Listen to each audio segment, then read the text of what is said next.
மயிலாடுதுறை மாவட்டம் தரங்கம்பாடி அருகே மேலப்பாதி பகுதியில் கடந்த 22ஆம் தேதி அடையாளம் தெரியாத ஆண் சடலம் காவிரி ஆற்றில் கிடந்தது. உடல் அழுகி போயிருந்ததால் அடையாளம் காண்பதில் சிக்கல் ஏற்பட்டது.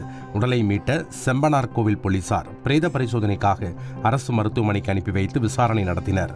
ஆற்றில் மூழ்கி இறந்தது மருதூர் லட்சுமி நாராயணபுரத்தைச் சேர்ந்த 62 வயதான செல்வராஜ் என்று கிராம மக்கள் தெரிவித்துள்ளனர். இதையடுத்து செம்மனார் கோவில் காவல் நிலையத்தில் செல்வராஜின் மனைவி சாந்தி புகார் அளித்ததை அடுத்து உடல் பிரேத பரிசோதனை செய்யப்பட்டு ஒப்படைக்கப்பட்டது. உடலை பெற்ற குடும்பத்தினர் இறுதி காரியங்கள் செய்து தகனம் செய்துள்ளனர். இந்நிலையில் மருதூர் கிராமத்திற்கு செல்வராஜ் உயிருடன் வந்துள்ளார்.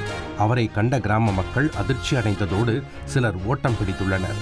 ஏன் எல்லோரும் தன்னை பார்த்து ஓடுகிறார்கள் என நினைத்த செல்வராஜுக்கு அப்போதுதான் கதை புரிந்துள்ளது. எங்கெங்கே கொல்லி வச்சுட்டு எங்கெங்கும் பணத்தை தூக்கிட்டு கிடந்துச்சு தேவந்தி வைக்கிறார் உயிரோட இல்லை.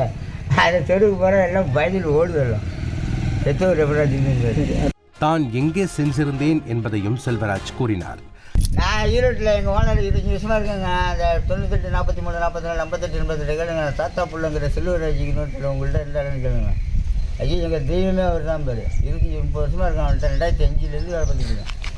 தனது குடும்பத்தினரிடம் 30 படைத்து விட்டீர்களா, சரக்கு வைத்து படைத்திருப்பீர்களே, எங்கே சரக்கு என்று கேட்டதாக சிரித்துக்கொண்டே கூறிய செல்வராஜ் தனக்கு இப்போது சாவு இல்லை, 100 வயதில் தான் சாவேன் என்று கூறினார்.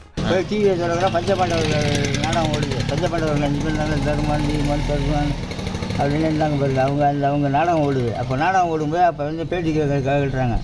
இங்கே அடிக்கடி எந்த நேயர் பார்த்துட்டு இருக்காருன்னு சொல்லி அங்கே யாராவது கேட்குறாங்க இந்த டிவிலேயே. அப்போ இந்த நேயர் சொல்கிறாங்க, இந்த நேயர் தான் அடிக்கடி பார்க்குறாருன்னு அவருக்கு 100 ஆண்டு ஆயுள் கொடுக்குறாங்க. எனக்கு அப்படியே மனசில் அப்படியே போயிடுது. உயிருடன் உள்ள நபர் இறந்துவிட்டதாக கருதி உடல் தகனம் செய்யப்பட்டு விட்டதால் ஆற்றில் பிணமாக மிதந்தவர் யார் என தெரியாமல் போலீசார் குழப்பமடைந்துள்ளனர். இந்நிலையில் தனது பெயரில் இறந்த அந்த நபருக்கு மோட்சம் கிடைக்கும் என நெகிழ்ச்சியுடன் தெரிவித்தார் செல்வராஜ். எந்த வச்சுன்னு அவனுக்கு ஒரு மோட்சம் கிடைச்ச வரைக்கும் நல்லது போங்க. நானே என் பிரமேசுக்கு 4 பேருக்கு நல்லது செய்ய வரைக்கும் நான் உயிரோடு இருக்கும்போது சித்தவங்களோட பேரோடு அவனுக்கு நல்லது செஞ்ச வரைக்கும் நல்லது தான்.